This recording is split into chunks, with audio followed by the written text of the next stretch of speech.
Hello, welcome to the Lady Transcend channel. First of all, I would like to say I am not a real estate agent. I don't have any agenda. I would like to share with you my honest opinion about all pros and cons of my home, Florida. I promise I will give you the real and unbiased scoop about living in Florida without trying to sell you anything. I have lived in Florida over 20 years. The last 14 years I had lived in Sarasota, Florida. If you are interested in a detailed description of the pros and cons of Sarasota, Florida, be sure you click on the link of the video below, or you could subscribe to this channel to see all of my videos.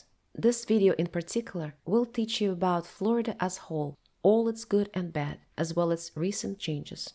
I will quickly outline the positive aspect of living in Florida, and then I will share with you all the drawbacks and not very favorable changes which have recently occurred in the Sunshine State. If you are thinking about moving to Florida, be sure you watch this video to the end, as you don't want to miss any critical information which will help you to make the right decision. As most of you already know, Florida is a beautiful state with gorgeous beaches, sunsets, and laid-back style. The winter is warm.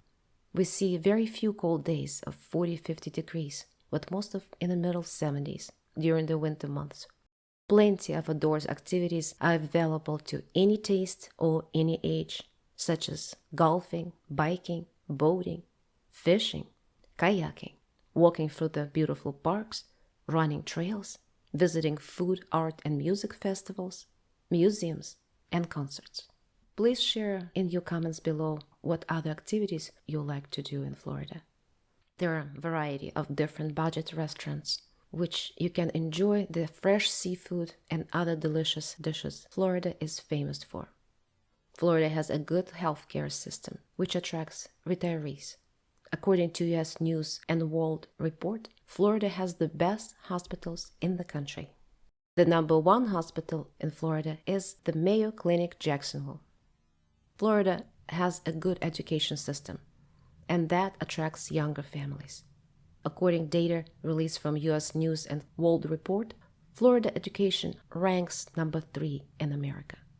Florida is ranked second in the nation for improving high school graduation rates. Our state has several highly rated universities. For instance, the University of Florida ranks #5 among all public universities in the country. Florida is convenient for traveling because of the large number of international airports. International airports are located in Tampa, Miami, Fort Lauderdale, Orlando, St. Petersburg, Sarasota, Jacksonville, as well as smaller airports in Fort Myers, Key West, and others.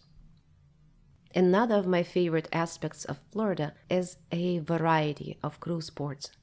Cruise ports are in Miami, Fort Lauderdale, Tampa, Port Canaveral, and Jacksonville. If you like cruising like me, then you will find it very convenient to do it from Florida. All of you need to do is jump in your car and drive to the port instead of flying from other states. There are plenty of destinations from Florida ports you can choose from. Mexico, the Caribbean islands, Central and South America, even some European countries. Florida has a lot of good things. But to be fair, now I will share with you some of not so good things, as well as the recent unpleasant changes in Florida. Living in Florida is not cheap anymore, especially in coastal Florida. You can still find some inexpensive properties, but it will be in a small, quiet town away from any beach, good hospitals, airports, and entertainment. Home insurance have become more and more unaffordable after the hurricanes of the past few years.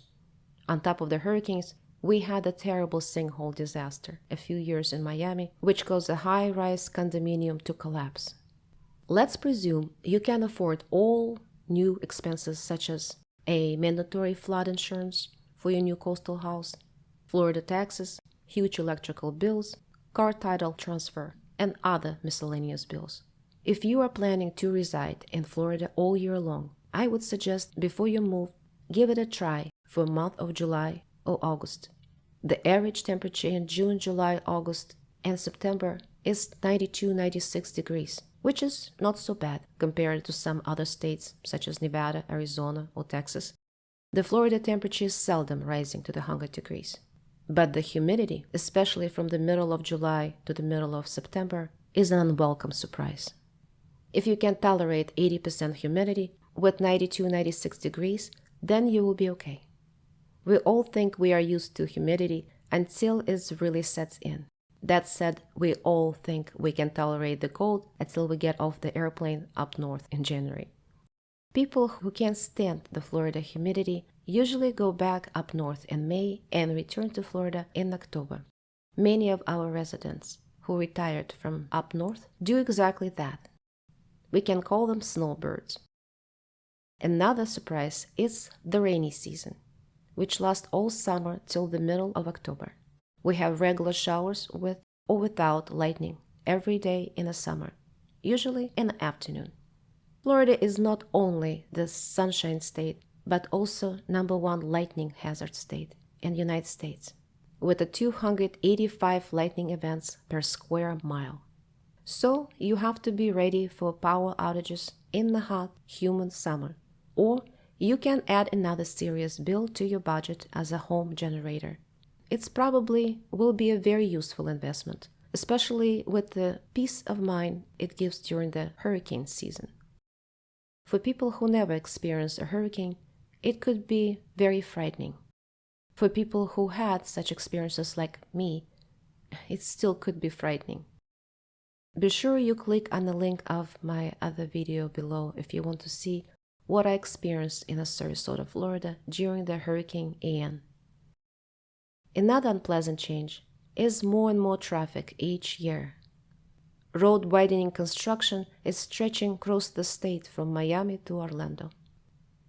Florida has a large population of retirees who have time on their hands and are in no hurry to get anywhere. Frustrated younger people have no patience and they try to get around them, which is a perfect recipe for disaster. According to a new in-depth analysis from Smart Asset, Florida has the worst drivers nationwide. As a result, the prices of car insurance in Florida rises every year. Talking about national disasters, hurricanes are not the only common disasters here. Florida also has flooding, usually right after the hurricanes, tornadoes, and sinkholes.